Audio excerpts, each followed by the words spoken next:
My personal opinion, right? Right. I think that talented, passionate people live all over the world. But it is easier to build a company in Silicon Valley. And we can talk about it, why, but it's mostly about the infrastructure. When you say, what is it in Silicon Valley? You know, there would be other panels today, we'll go in depth.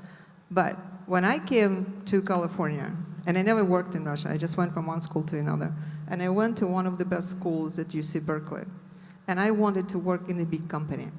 I was the only person in our class who didn't want a small business, because that's how I was raised, that you have to be working in a big company, you have to be part of something traditional. And you know what? Silicon Valley changed my brain to the extent that all I do, I start new businesses. That's one thing, and that's why Silicon Valley makes it easier. So, I don't want to take all of your time, so I won't go into why. And the second one, that is, when people say that it's okay to try, they mean that in Silicon Valley you can try, and if it didn't work out, it's okay to fail. It's what you do after you fail. Nobody likes failure, but then you pick up and go. And you know, for the record, my Russian fund didn't work out because the geopolitical situation has messed up our plans, but then, you know, you pick up and go. So that's what I'm saying, in my opinion. To piggyback a bit on that, so I was born and raised in the San Francisco area, so I've grown up there and lived there my entire life. And what I've experienced to the acceptance of trying and not succeeding is the tinkering, the experimentation, the mixing and matching of different cultures, different opinions, different thought processes, that when you put them together, interesting things come out. Maybe not the first time, because maybe the first mixture isn't right, but you can hone that, you can cycle through that, and the appetite for tinkering is something that is also, I think, I've noticed as a unique trait that sort of ties in with both innovation and the acceptance of failure. Yeah, I think, you know, in terms of the failure, I think, you know, there are two ways of looking at it, you know, is, I think, you know, when you see a baby, you know, when the baby falls down, we don't say it failed. Yeah.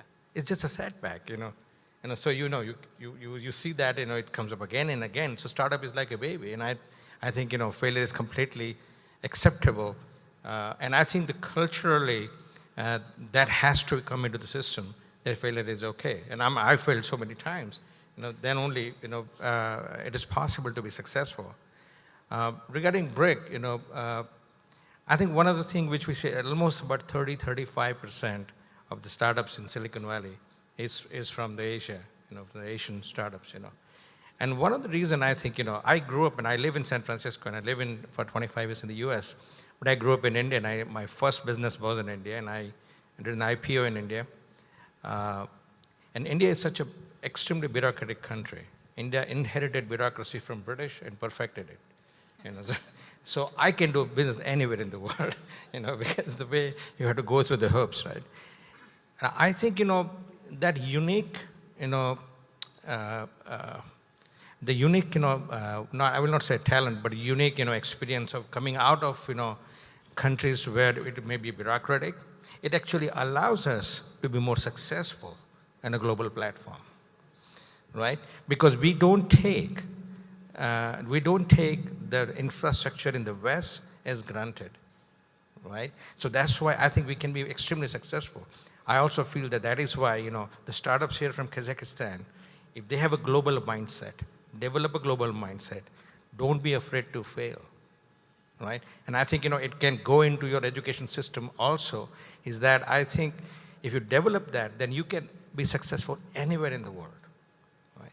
And I think, you know, by default, you know, you have a tremendous, like a 10 years, you know, 10 years plan. You have to have a short-term, mid-term, long-term plan.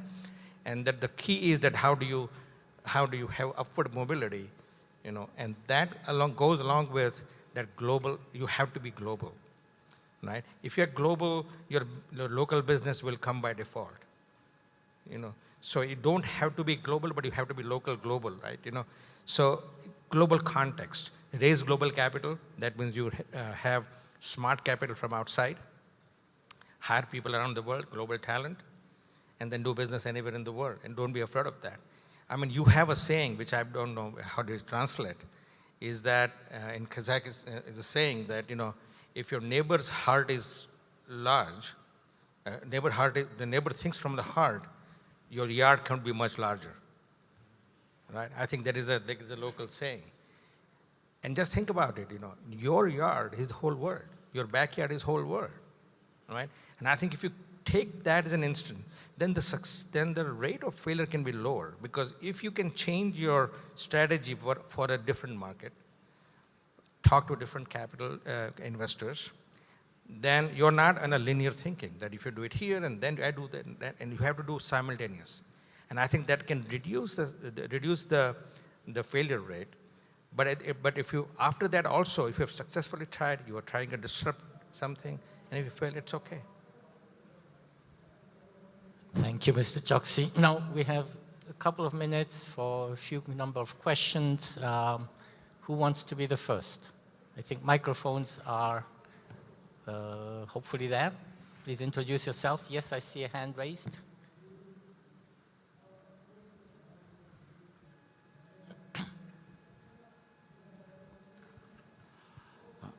My name is Asalbek Kojakhmetov. I am from Almaty Management University. My question is, do you see any links between new Silicon Valleys and government decisions? What is important, more important, intellectual people or government support? I'm the tech guy. Is it a trick question? Well, venture capitalists like to say that the government should stay out of our way. We do everything ourselves in the private sector, which is true. But those who studied the success of Silicon Valley know that the government played a crucial role in the beginning, establishing the ground rules and giving the first money to the funds. And all those great companies actually are also beneficiaries of getting grants from the government. So I'm saying it doesn't have to be either or. And there has to be a separation and various role play. Like the government should help with the infrastructure, legislature, and fund the basic research. Because if all the scientists need to sell what they think, that would be horrible society. And then, but let the private investor go in and determine the market viability of what you build. And when the roles are switched, then we have disasters, like Solyndra, like Enron, like all that stuff. But when it's a good partnership, that's when Tesla, look at Tesla, right? You know that yes, it was funded by private investors.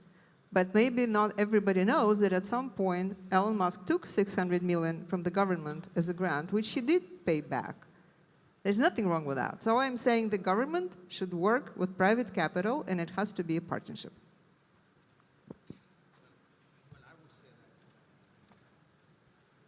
Well, I would say that, the first thing for any successful company, you need a customer. Forget about government, forget about anything, you need a customer. If you have a great idea, great product, and have attraction in a customer, everything can follow.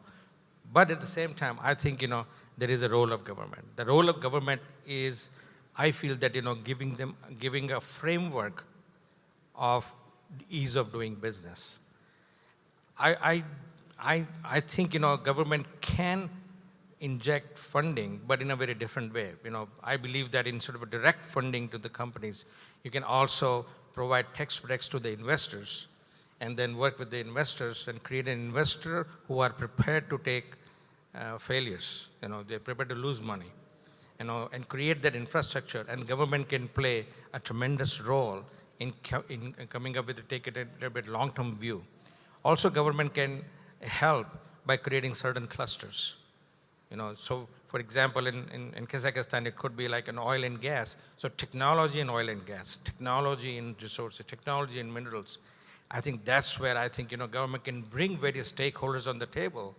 And since you have attraction, you have a customer, then the money will follow, the talent will follow, everything can be in place. So I think this is where I think, government, according to me, can play a role. Thank you. Any questions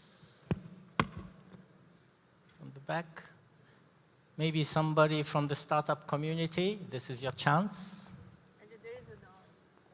Oh, okay, yes. In the back, to the left. Thank you. Hello, my name is Agila. I'm representing a startup company called Naimi KZ. So my question today is, as we all know, Central Asia, Kazakhstan is gaining a lot of attention from the world. Mostly it's geopolitical attention because our location is between Russia and China. So, and also the natural resources of Kazakhstan. So my question is, what is the interest of West in Kazakhstan as in innovative sector? So are the venture capital companies of West interested in putting their money in Central Asian countries and their innovative projects? Thank you.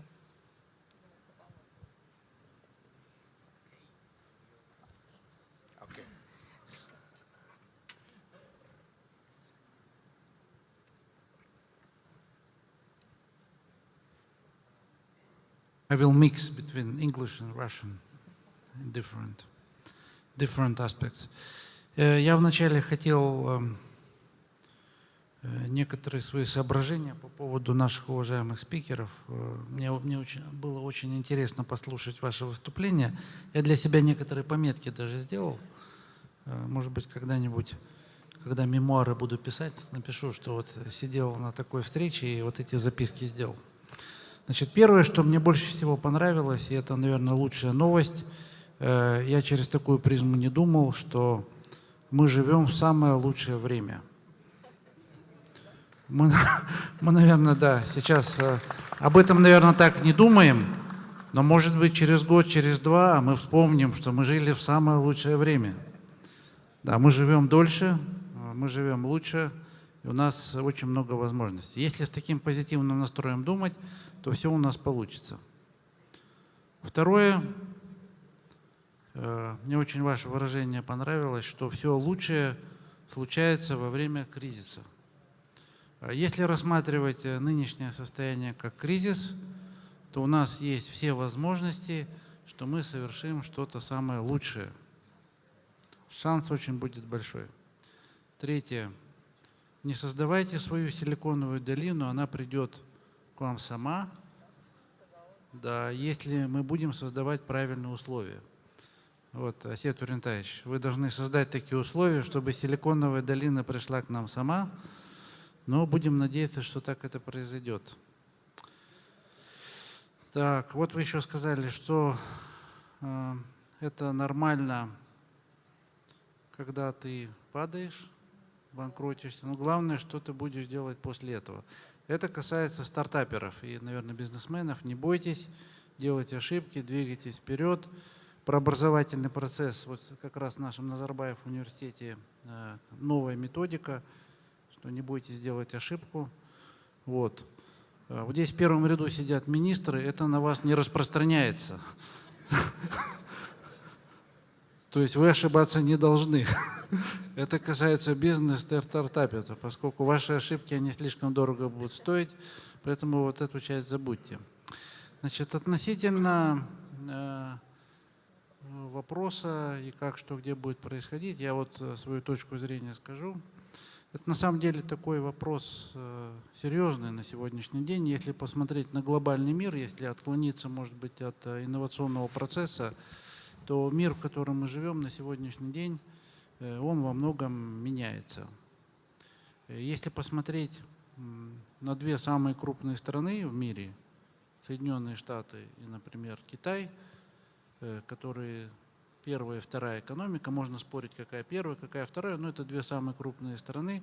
И политика, экономическая политика этих стран, она несколько разная, там методы ведения бизнеса, там в Соединенных Штатах меньше государства, в Китае больше государства.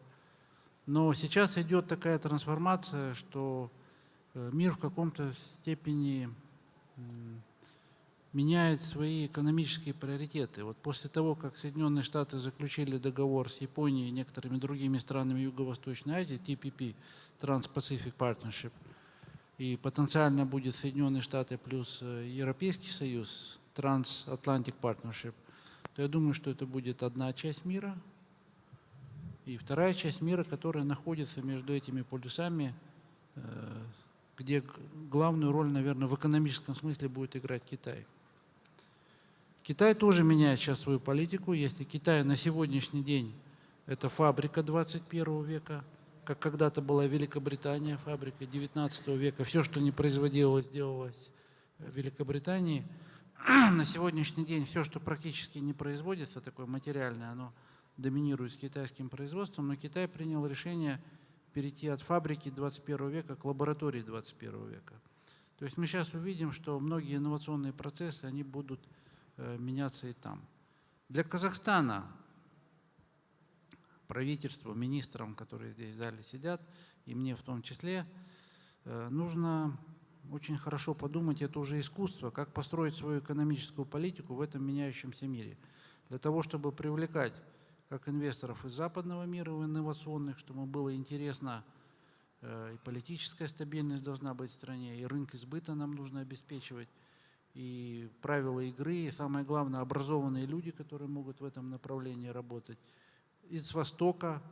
Поэтому вот такого рода форумы, такого рода дискуссии, они помогают нам еще глубже смотреть на те процессы, на те решения, которые мы принимаем, для того, чтобы создавать условия по привлечению инвесторов, инновационных инвесторов, не с точки зрения дешевой рабочей силы, а с точки зрения интеллектуального процесса, интеллектуального потенциала людей, которые смогут отвечать современным вызовам 21 века. Я всех хочу поблагодарить. Спасибо всем большое за дискуссию. Thank you very much, Mr. Prime Minister. I think you said it all. Thanks for also your personal takeaways as well as the advice. And with this, we come to the end of our first plenary session. I think you all agree that we had a very lively and exciting and stimulating opening session, and I do hope that, and I trust that the remaining sessions today will continue in this open and enthusiastic spirit. So let me thank again one more time all the speakers and panelists, as well as you, the audience. Thank you very much.